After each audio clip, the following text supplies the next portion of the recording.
This is seriously messed up. Okay, I must know 200 different tricks with dollar bills. This is one of the easiest and also one of the most memorable. Super simple, really visual, makes no sense at all. I mean, you do something that makes no sense at all. And my favorite part about this, apart from the fact that you can do it with your own bill or a borrow bill, is the fact that it's shocking in 3 ways. Level 1 shock, inexplicable. Total mystery, makes no sense. Level 2, they never see it coming. What you do with it, they never see coming. And number 3 is the emotional element. You do something with a dollar bill that ever since you were a little kid, your parents always said, never do this with a dollar bill. That's the one thing you do. You start by borrowing a bill from someone, and you say, great, thank you so... Wait a second. This doesn't even feel like a real bill.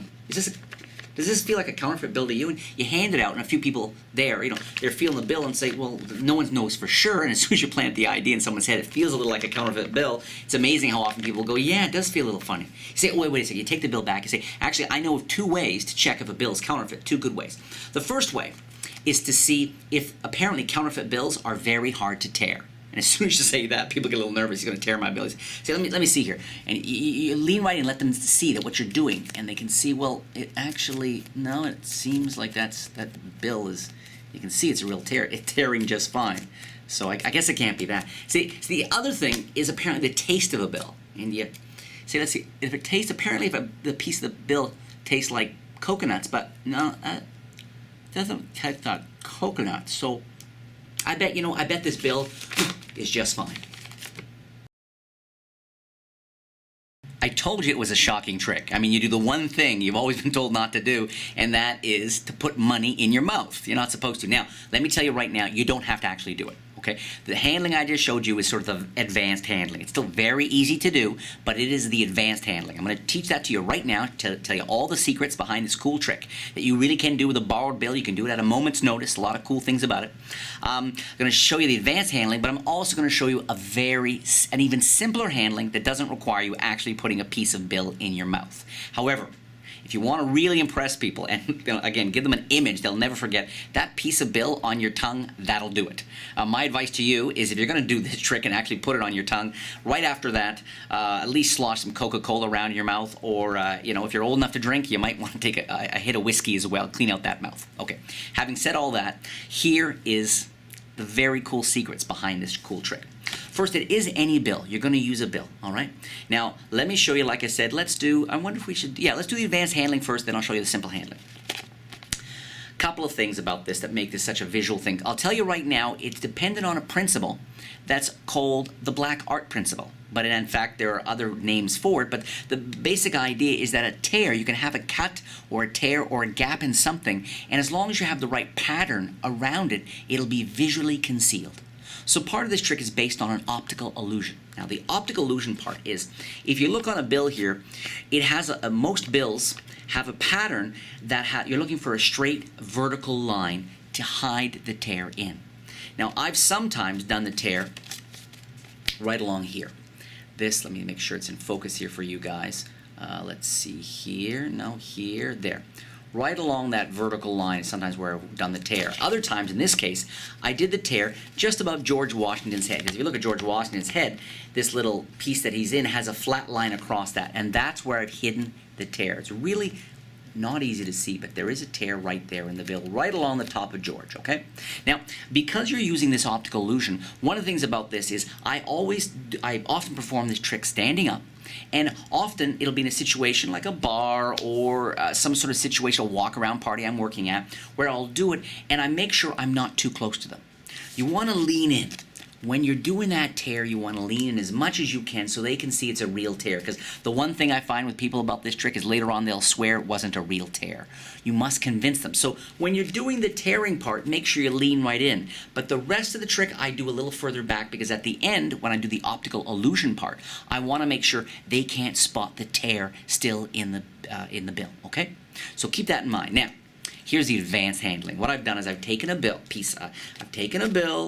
and you can do it with American money. You can do it, of course, with it all looks largely the same, the ones, the fives, the tens, all that stuff. So I tear, I do a real tear. This is the preparation. I do a real tear, then tear the piece off, and you end up with a piece, okay? Just a small piece folded in half. Now, this can be clipped in your hand, okay? That's what an advanced magician would call clipping it in the hand, but really, you can just have it held out in your hand, and your hand kind of curled around it. It can literally be that. So you can borrow a bill and take it in the other hand. You can have this secretly in your hand. Okay, now remember, I'm going to teach you the simple handling in a second that has no palming whatsoever. Okay, you borrow the bill, keep in your left hand, say it feels. You can bring your hand up. One piece of advice here is when you've got your two hands together, don't have one hand handling it with the finger and the other curled. Because if this hand is kind of closed and this one looks kind of open, then people start to wonder if maybe there is something in that hand. But if both hands are handling the bill, okay, in a similar way where they look the same, nobody gets suspicious. Okay. Take it back. Oh, it feels. They'll hand it back out. Does that feel like a counterfeit bill to you? They feel. You take it back. Now, I'm going to fold it in half. Okay. I'm going to say the line about, apparently counterfeit bills are hard to tear. And then I do a little bit of a tear here, and no one's expecting anything in this hand. I do a little bit of a tear here like that, and I get to that point. Make sure they see it's a real tear. All right? You're at that point. Now, when I do the thing about the real tear, and now I'm going to apparently tear that piece right off. Okay. Looks so fair, but in fact, what I've done is behind my hand. Let me show you the behind the hand view here. I'll turn around a little bit. What I'm doing is this, it's torn. I'm actually going to fold it down and sort of bring my hands up, push it down with my thumb, and hold it with my other thumb. So I push it down with my thumb, hold it with my other thumb. Okay, very easy. It's not sleight of hand. You're just here, you've done the tear, push it down and hold it with the other. Very simple. At the same time, I do this. Now, one other tip for you is when you tear, it's very natural for the left hand to hold the bill pointing back towards you.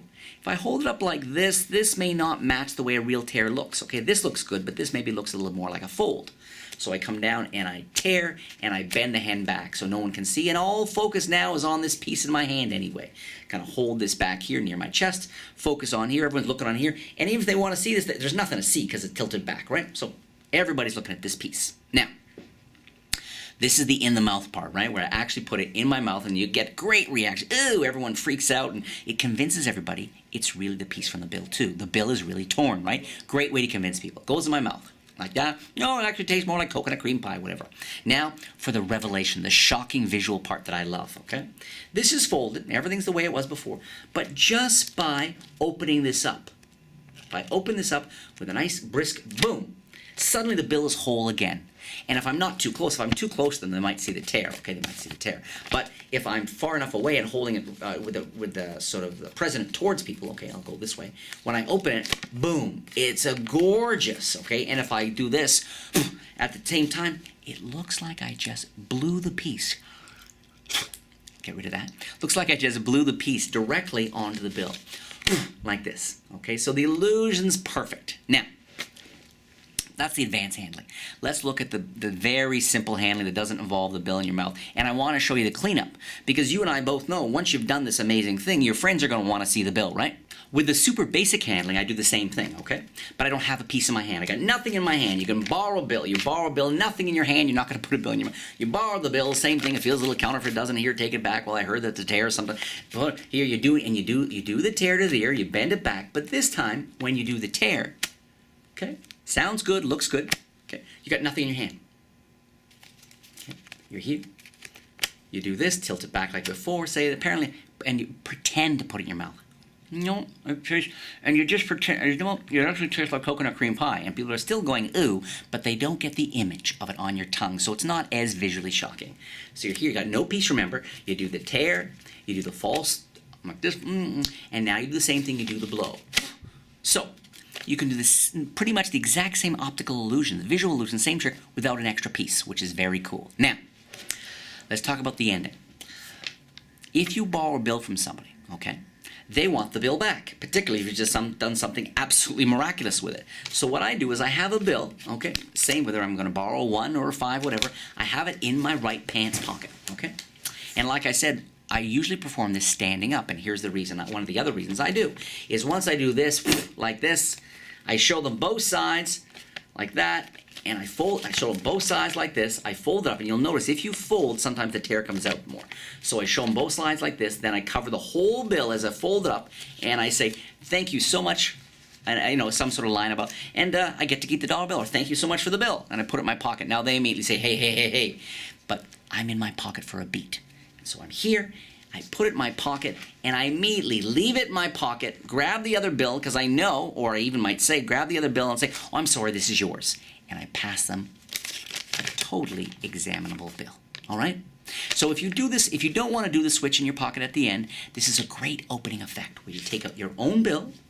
Say, does that feel like a counterfeit bill? Say, actually, you can go into the trick, you can do the false tear, do the blow back on like that, put it in your pocket and go right into another trick, okay? No heat on having to give the bill out or anything like that. It's a great way to open a little show or to get someone's attention or kind of flow into a thing.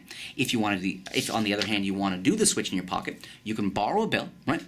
Do the non-piece method where it doesn't actually go in your mouth. Go boom like this, put it in your pocket, do the switch and say, oh, I'm sorry, that's your bill. Okay? Great trick in and of itself. Okay? So you can do. Or if you want to do the super advanced handling where you got the little piece in your hand and you get to have that really gross moment, great in a bar, gets a wonderful reaction, boom. You can still do the in the pocket switch or still do it with somebody else's bill or your own bill. One of the great things about this trick is there's so many different ways to do it, but they're all extremely magical. How many tricks should you perform for the same group of people at the same time? This is a question a lot of my students ask me. And I'm going to tell you right now that like all the questions I get with magic, generally speaking, there are no hard and fast rules. But I will tell you this much. If you show a trick to people and they really enjoy it, I think it's a great idea to show them at least one more trick. Because now you've established yourself. Now they know you're great. Now they know that the tricks you do are real tricks. They're great magic tricks. So why not take advantage of that? And now that you have that trust, show them something else. Maybe even something that you know is even a better trick. So I think a good idea is to often do more than one for people who like magic. So how many more than one is the next question. It depends. It depends on the situation. If you're at a house party, people are hanging around, everyone's chill, I think doing 3 or 4, maybe even 5 tricks for people isn't too many tricks. But you'll find that there comes a point where you almost have to top yourself, get more amazing, and that's hard to do. So generally speaking, though, I would say 2 things. One, I think if people are enjoying the magic, doing 3 or 4 tricks is probably the perfect amount in one show. Now, if they're your friends, you can always say to them, I'll show you something else next week or the next time we get together, and show them another 1 or 2 tricks maybe. I wouldn't overdo it. So I think 3 or 4 for a single group is really, especially if they build and you feel comfortable and you've rehearsed so they flow, that's maybe the ideal amount. The one other idea I'm going to leave you with is, and you've heard this before in lots of other areas, but the same applies in magic, less is more. It's always, rather than doing too many tricks for people or getting them a little tired or a little bored, as much as you love your tricks, it's always better to leave people wanting more.